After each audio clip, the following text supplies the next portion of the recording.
This way the putty is spread evenly and it's not spread in certain areas, so that's how you get an actual even surface.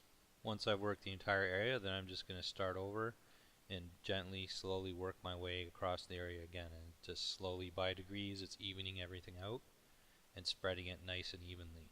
Now I've got it all smoothed out, so now I'm going to refine the actual seam line around the edge of the pad. So I'm going to switch to my primary sculpting tool because I need to be able to press down harder on the putty now because I want to really get rid of the seam line.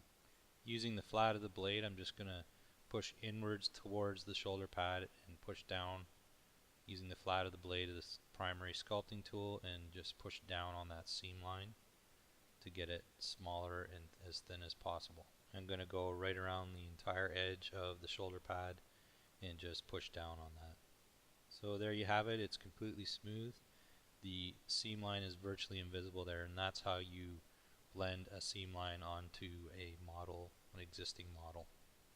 Next I'm going to show you how to blend seam lines on an original sculpture.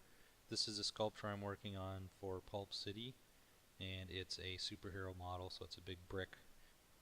I'm actually going to be blending the seam lines in between the muscles on his arms here.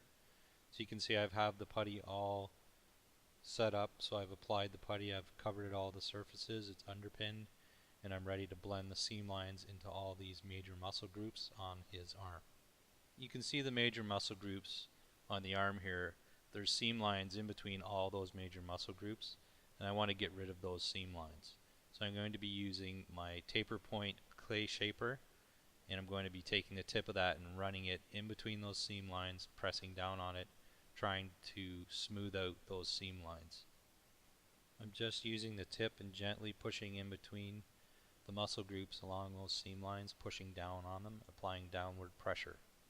The goal here is to try and blend both masses of putty together where the seam line meets, where the seam line is. So you want to just push one side, pull the other side, and just working those seam lines and moving along as I go. But the goal is to try and get those seam lines blended together.